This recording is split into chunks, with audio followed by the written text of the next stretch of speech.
Gyandeep YouTube channel पर आप सबका स्वागत है। आज मैं आप सबके लिए फिर से हिंदी साहित्य से बनने वाले 50 महत्वपूर्ण प्रश्न लेकर आई हूँ। मैं डेली हिंदी प्रैक्टिस सेट कराती हूँ, तो आप अगर वीडियो सारी नहीं देखे हैं तो प्लेलिस्ट में जाकर वीडियो देख सकते हैं। इस वीडियो में मैं हिंदी साहित्य से 50 महत्वपूर्ण प्रश्न कराऊंगी। सारे क्वेश्चन इंपॉर्टेंट है, आप सारी क्वेश्चन इंपॉर्टेंट है। वीडियो को लास्ट तक जरूर देखें, क्योंकि आप जिस किसी भी एग्जाम की तैयारी कर रहे हैं, अपने हिंदी विषय का चयन किया है, तो आपके लिए वीडियो बहुत ही इंपॉर्टेंट होने वाला है। तो वीडियो को लास्ट तक जरूर देखें। वीडियो पसंद आए तो वीडियो को लाइक शेयर सब्सक्राइब करना ना भूलें। तो चलिए देखते हैं क्या है। क्वेश्चन नंबर 1, राम की शक्ति पूजा किसकी रचना है? राम की शक्ति पूजा सूर्यकांत त्रिपाठी निराला की रचना है। सूर्यकांत त्रिपाठी निराला की रचना है। सूर्यकांत त्रिपाठी निराला क्या है? छायावादी कवि हैं। क्या है? छायावाद के कवि हैं। क्या है? छायावाद के कवि हैं सूर्यकांत त्रिपाठी निराला। क्वेश्चन नंबर 2 है, गोदान किसकी कृति है? गोदान क्या है? गोदान उपन्यास है। उपन्यास विधा की रचना है।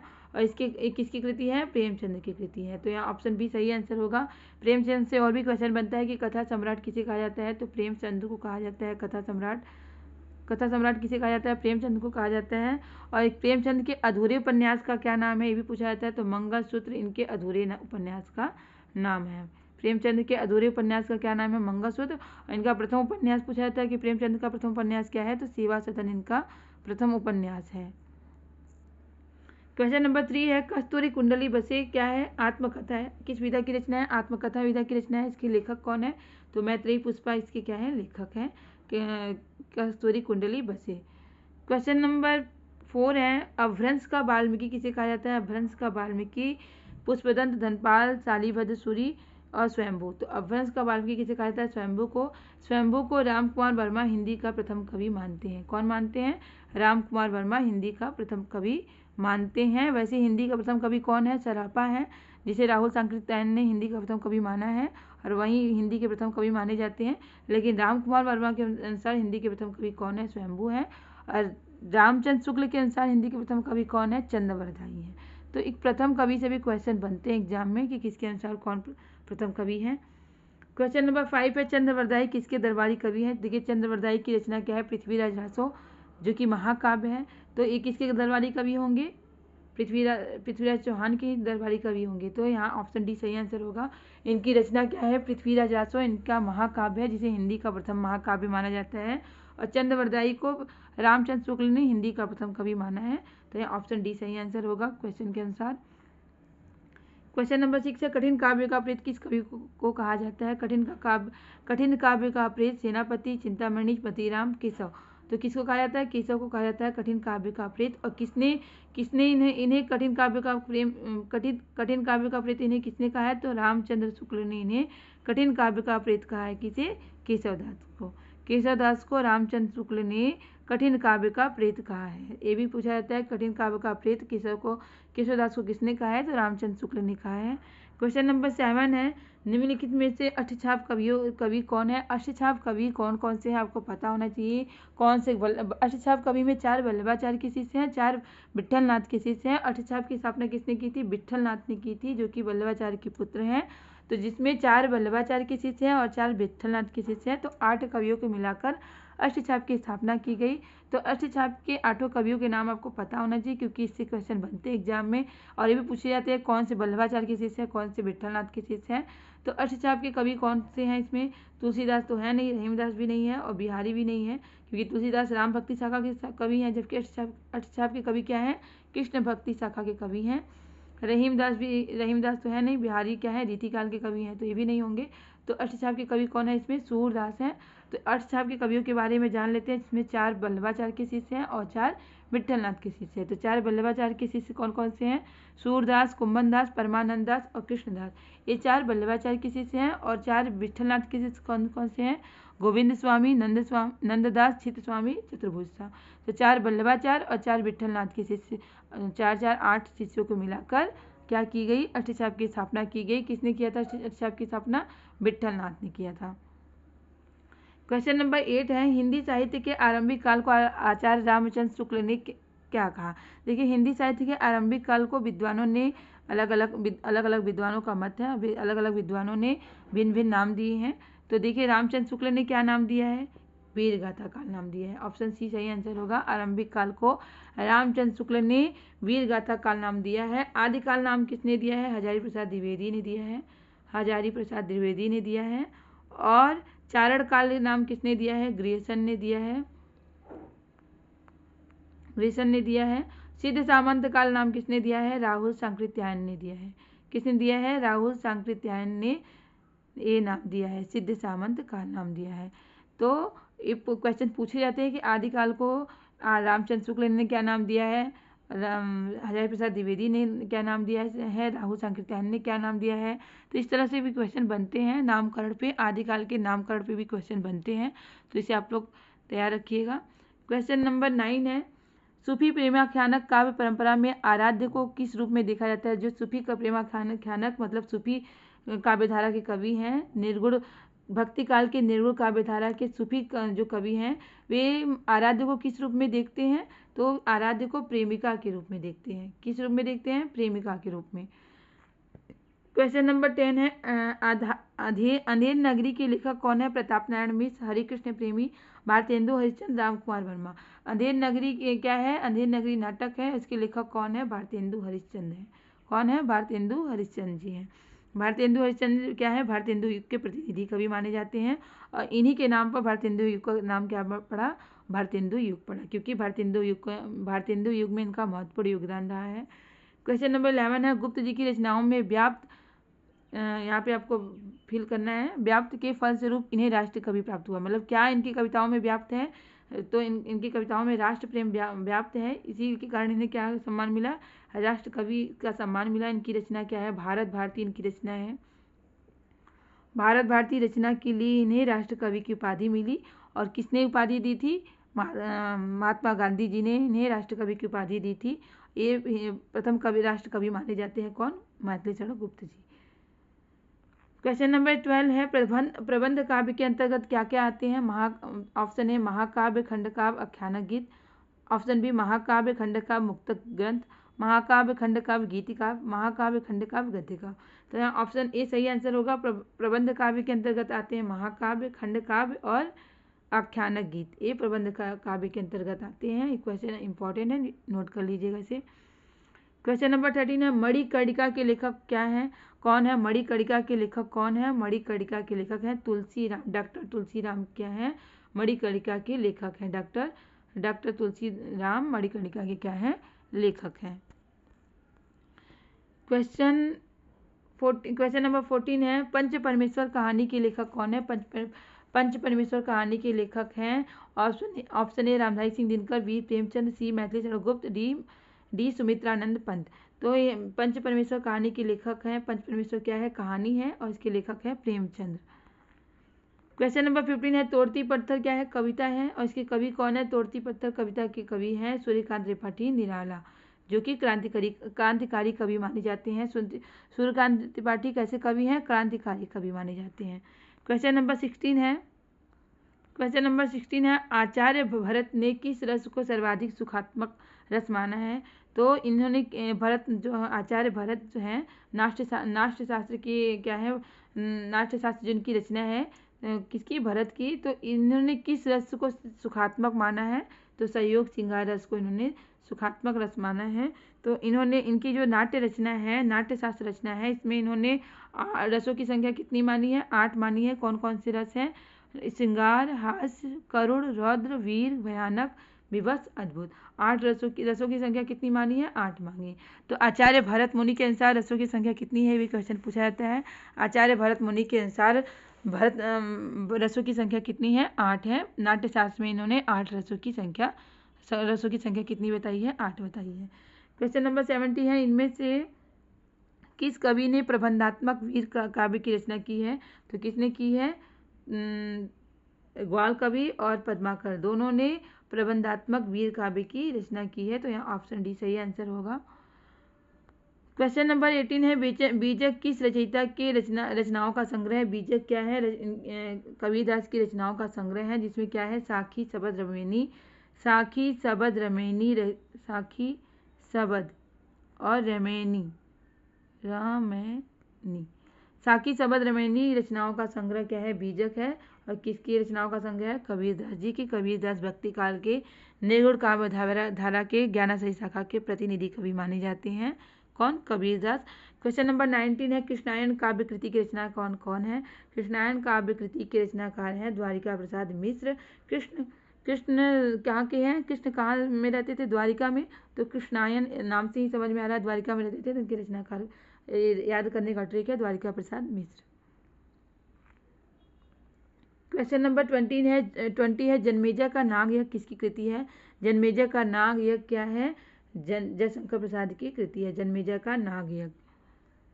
क्वेश्चन नंबर 21 है प्रेम सागर के रचनाकार कौन है? प्रेम सागर के रचनाकार हैं option A Sadal Mishra, C B Usman, C Lallulal, D Sundardas. तो लल्लूलाल जो है प्रेम सागर के क्या हैं? रचनाकार हैं।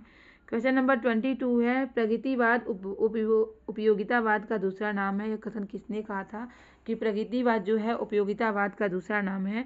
कभी कभी कथन भी पूछ लिया जाता है एग्जाम में, तो ये कथन किसने कहा है?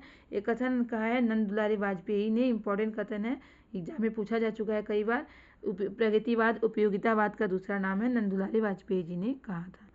क्वेश्चन नंबर 23 है वीर गाथा के सर्वश्रेष्ठ कवि कौन माने जाते हैं? वीर गाथा काल के सर्वश्रेष्ठ कवि कौन माने जाते हैं? तो चंद्रवरदाई जो है वीर गाथा काल के सर्वश्रेष्ठ कवि माने जाते हैं। इनकी रचना क्या है? पृथ्वीराज रासो। इनका एक महाकाव्य है पृथ्वीराज रासो। पृथ्वीराज रासो इनका महाकाव्य है और चंद्रवरदाई को रामचंद्र शुक्ल ने हिंदी का प्रथम कवि माना है। क्वेश्चन नंबर 24 है होरी मुंशी प्रेमचंद के किस उपन्यास का पात्र है? कभी कभी उपन्यास के पात्र भी पूछ लिए जाते हैं, कहानी के पात्र भी पूछ लिए जाते हैं। तो होरी मुंशी प्रेमचंद के किस उपन्यास का पात्र है? में प्रेमचंद का जो गोदान उपन्यास है, गोदान उपन्यास का पात्र है कौन? होरी। क्वेश्चन नंबर 25 है निम्नलिखित में से सही कालक्रम कौन सा है? तो छायावाद, नई कविता, प्रगतिवाद, प्रयोगवाद। तो कैसे पहले क्या आया? छायावाद या प्रयोगवाद, ऐसे इसको सही क्रम में बनाना है। तो कौन सा सही है? छायावाद, फिर उसके बाद प्रगतिवाद, प्रयोगवाद, फिर नई कविता। तो कालक्रम अनुसार भी पूछा जाता है कि कालक्रम कौन सा सही है। तो छायावाद के बाद प्रगतिवाद, प्रगतिवाद के बाद प्रयोगवाद, फिर प्रयोगवाद के बाद नई कविता। तो ये कालक्रम क्या है? सही है, तो इस पर टिक करिए।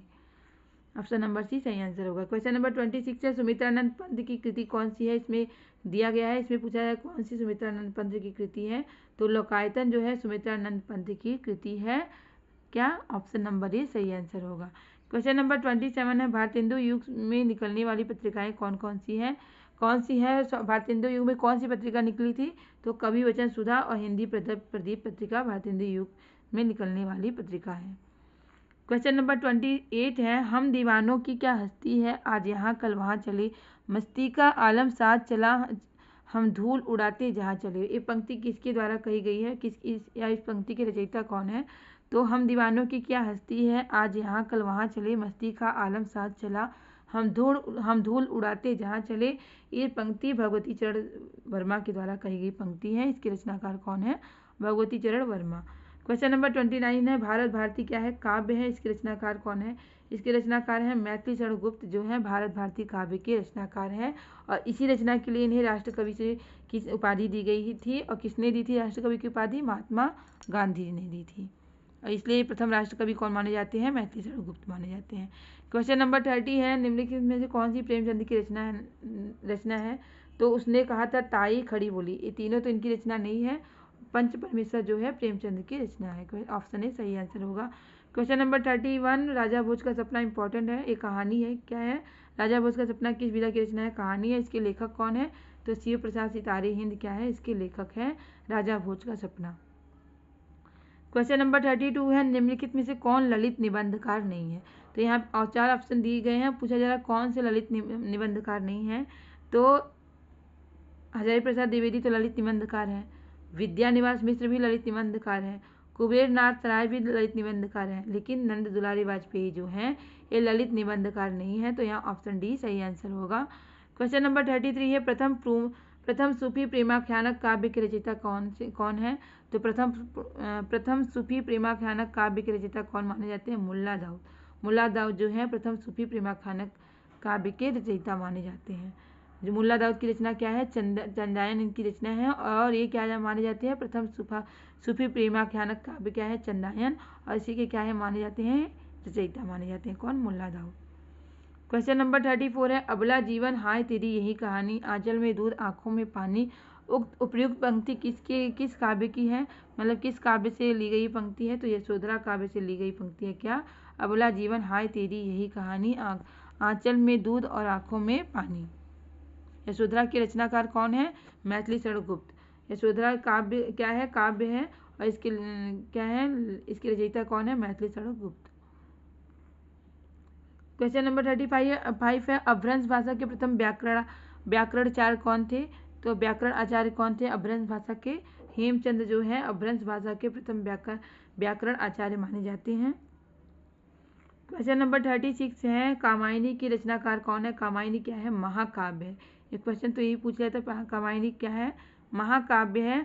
इसके रचनाकार कौन है, इसके रचनाकार हैं जयशंकर प्रसाद, जो कि छायावाद के कवि हैं, छायावाद के जनक माने जाते हैं। और कामायनी से एक क्वेश्चन और भी पूछा जाता है कि कामायनी में कितने सर्ग हैं, तो कामायनी में 15 सर्ग हैं। कितने सर्ग हैं, 15 सर्ग है। कामायनी क्या है, महाकाव्य है, और इसके रचनाकार कौन है, जयशंकर प्रसाद हैं। क्वेश्चन नंबर 37 है, पल्लव किसकी रचना है, पल्लव किसकी रचना है, option A Sumitranandan Pant, B Mahadev Verma, C Harivansh Rai Bachchan और डी रामधारी सिंह दिनकर। तो पल्लव सुमित्रानंदन पंत की रचना है, क्या, पल्लव। क्वेश्चन नंबर 38 है, वैदेही वनवास किसकी रचना है, वैदेही कौन है, सीता माँ के वनवास, वैदेही वनवास, जो सीता माँ का वनवास हुआ था वो उसी पर लिखा गया है वैदेही वनवास, और किसके द्वारा लिखी गई है, अयोध्या सिंह उपाध्याय हरिऔध के द्वारा लिखी गई रचना है। तो आप ट्रिक से याद करते हैं, वैदेही का वनवास कहाँ से हुआ था, अयोध्या से वनवास गई थी कौन, वैदेही यानी सीता माँ। तो अयोध्या से आप समझ जाइएगा कि अयोध्या सिंह उपाध्याय हरिऔध क्या है, इसके रचनाकार हैं, वैदेही वनवास। क्वेश्चन नंबर 39 है, पृथ्वीराज विजय किसकी रचना है, जिसके आधार पर 1875 ईस्वी में डॉक्टर बुलर ने पृथ्वीराज रासो को जाली ग्रंथ कहा है। मतलब पृथ्वीराज विजय जो है किसकी रचना है, और इसी रचना के आधार पर डॉक्टर बुलर पृथ्वीराज विजय इनकी किसकी रचना है, जिसके आधार पर डॉक्टर बुलर ने पृथ्वीराज रासो को क्या कहा है, जाली ग्रंथ कहा है। तो पृथ्वीराज विजय जो है किसकी रचना है, ये रचना है जयानक की रचना है। किसकी रचना है, ऑप्शन बी सही आंसर होगा, जयानक की रचना है। और इसी रचना के आधार पर डॉक्टर बुलर ने पृथ्वीराज रासो, जो कि महाकाव्य है, चंद्रवरदाई के द्वारा लिखा गया, इसको क्या कहा, जाली ग्रंथ कहा। क्वेश्चन नंबर 40 है, रामचंद्र शुक्ल, डॉक्टर बुलर और मुंशी देवी प्रसाद जैसे विद्वानों ने पृथ्वीराज रासो को माना। क्या, देखिए पृथ्वीराज रासो जो महाकाव्य है, इसको कोई प्रमाणिक मानता है, तो कोई अप्रमाणिक मानता है, तो कोई अर्ध प्रमाणिक मानता है। तो रामचंद्र शुक्ल, डॉक्टर बुलर और मुंशी देवी प्रसाद पृथ्वीराज रासो को क्या मानते हैं, अप्रमाणिक ग्रंथ मानते हैं। क्या मानते हैं, अप्रमाणिक ग्रंथ मानते हैं। तो ऑप्शन बी सही आंसर होगा। क्वेश्चन नंबर 41 है, सांध्य भाषा जो कि सिद्धों की मुख्य भाषा है में लिखा ग्रंथ चर्यापद किसकी रचना है। चर्यापद जो कि सांध्य भाषा में लिखा गया है, जो कि सिद्धों की मुख्य भाषा है, क्या, सांध्य भाषा। तो इसकी रचना किसकी रचना है, चर्यापद। चर्यापद किसकी रचना है, सबरपा की रचना है। तो क्वेश्चन पूछ जाता है कि चर्यापद किस भाषा में लिखी गई है, तो सांध्य भाषा में लिखी गई है। इसके रचनाकार कौन है, सबरपा है। क्वेश्चन नंबर 42 है, किस सिद्ध का स्थान 84 सिद्धों में सबसे ऊंचा है। तो सबसे पहले आप जान लीजिए 84 सिद्धों की संख्या पूछी जाती कितनी है, तो 84 सिद्धों की संख्या कितनी है, 84 है। और किस सिद्ध का स्थान जो है 84 सिद्धों में सबसे ऊंचा माना जाता है, तो लोईपा का जो स्थान है 84 सिद्धों में सबसे ऊंचा माना जाता है। तो यहाँ ऑप्शन सी सही आंसर होगा। क्वेश्चन नंबर 43 है, हिंदी साहित्य के इतिहास का सर्वाधिक विवादास्पद काल कौन सा है। मतलब हिंदी साहित्य का ऐसा कौन सा काल है जो ज़्यादा विवादों में रहा है, तो आदिकाल जो है सर्वाधिक विवादास्पद काल है। कौन सा, आदिकाल। क्वेश्चन नंबर 44 है, सहजयान के प्रवर्तक सिद्ध सरहपा को किस विद्वान ने हिंदी का प्रथम कवि माना। देखो सिद्ध सरहपा जो थे सहजयान के प्रवर्तक, क्वेश्चन ये भी बनता है कि सहजयान के प्रवर्तक कौन है, तो सिद्ध सरहपा जो है ये सहजयान के प्रवर्तक हैं। और इनको किसने प्रथम कवि माना है, तो राहुल सांकृत्यायन ने इन्हें प्रथम कवि माना है। और हिंदी के प्रथम कवि हैं कौन, Sarahapa, option A. Question number 45 है, रासो नए रोमांस प्रस्तुत करता है और संदेश दासक पुरानी प्रीति को निखार देता है। उक्त पंक्ति किस आलोचक की है? तो उक्त पंक्ति किसकी है? ऑप्शन ए सही आंसर होगा, डॉक्टर हजारी प्रसाद द्विवेदी की पंक्ति है। किरासो नए नए रोमांस प्रस्तुत करता है और संदेश नाशक पुरानी प्रीति को क्या करता है? निखार देता है। क्वेश्चन नंबर 46 है, प्रादेशिक बोलियों के साथ देश भाषा ब्रज के सहयोग से बनी अपभ्रंश भाषा का नाम क्या है? पिंगल भाषा। प्रादेशिक बोलियों के साथ देश भाषा ब्रज के सहयोग से बनी अपभ्रंश भाषा का नाम है क्या है? पिंगल। क्वेश्चन नंबर 47 है, एक थाल मोती से भरा सबके सिर पे औंधा धरा, यह आदिकालीन खड़ी बोली की पंक्ति किस कवि की है? तो किस कवि की है ये पंक्ति? एक थाल मोती से भरा सबके सिर पे औंधा धरा पहेलियों मुखरियों के लिए जाने जाते हैं कौन से कवि? अमीर खुसरो। तो ये पंक्ति किसकी है? ये पंक्ति है अमीर खुसरो की, ये आदिकाल के कवि हैं। क्वेश्चन नंबर 48 है, आदिकालीन गीत परंपरा के आदि कवि कौन है? आदिकालीन गीत परंपरा के कवि कौन माने जाते हैं? तो विद्यापति जो है आदिकाल के गीतकालीन परंपरा कवि माने जाते हैं। इन्हें मैथिल कोकिल भी कहा जाता है। किसे? विद्यापति को मैथिल कोकिल भी कहा जाता है। क्यों? क्योंकि इन्होंने मैथिली भाषा में बहुत सी रचनाएं की हैं, इसलिए इन्हें मैथिल कोकिल कहा जाता है। इनकी 2 रचनाएं हैं, कीर्तिलता कीर्तिपताका। पूछा जाता है कीर्तिलता कीर्तिपताका किस भाषा में लिखी गई है? तो अवहट्ट भाषा में लिखी गई है। किस भाषा में लिखी गई है? अवहट्ट भाषा में लिखी गई है। क्या? कीर्तिलता कीर्तिपताका इनकी रचना। क्वेश्चन नंबर 49 है, अमीर खुसरो के गुरु का नाम क्या है? अमीर खुसरो को क्या कहा जाता है? तो हिंद का तोता कहा जाता है। और इनके गुरु का नाम पूछ लिया जाता है कि इनके गुरु का नाम क्या है? तो इनके गुरु का नाम है हजरत निजामुद्दीन औलिया। ऑप्शन बी सही आंसर होगा, हजरत निजामुद्दीन औलिया इनके गुरु का नाम है। तो यहाँ पे ऑप्शन बी सही आंसर होगा। लास्ट क्वेश्चन है कि आदिकाल की किस साधना पद्धति से कवि प्रभावित थे? तो आदिकाल की ऐसी कौन सी साधना पद्धति थी जिससे कवि प्रभावित थे? तो सिद्ध और नाथ साधना पद्धति से क्या थे? कवि जो कि भक्ति काल के कवि हैं, भक्ति काल के निरूढ़ काव्यधारा के संत कवि हैं, संत काव्य के कवि हैं। कौन? कबीरदास प्रतिनिधि कवि हैं। और एक किस साधना से प्रभावित थे? सिद्ध और नाथ साधना पद्धति से प्रभावित थे। एक लास्ट क्वेश्चन 51 क्वेश्चन नंबर 51 कर लीजिएगा। यहाँ पे ये किसके लिए है? आप लोगों के लिए है। आप लोग इसका आंसर बताइएगा कि रूपकों का बादशाह किस कवि को कहा जाता है? रूपकों का बादशाह किस कवि को कहा जाता है? तो रूपकों का बादशाह यहाँ ऑप्शन ए है, सूरदास, मीराबाई, तुलसीदास, गिरधर। तो आप इसका आंसर बताइए कि इसका आंसर क्या होगा। अगर आपको आंसर पता है कि इससे समझ में आ गया कि आपकी तैयारी कैसी हो रही है, तो आप अगर आंसर पता है तो उसका आंसर कमेंट बॉक्स में ज़रूर बताइएगा। उम्मीद है कि आपको वीडियो ज़रूर पसंद आया होगा। वीडियो पसंद आया तो वीडियो को लाइक से सब्सक्राइब करना ना भूलें। इसी तरह के क्वेश्चन, इसी तरह के टॉपिक की तैयारी करने के लिए हमारे चैनल से जुड़े रहें। तब तक के लिए मिलते हैं नेक्स्ट क्लास में। बाय।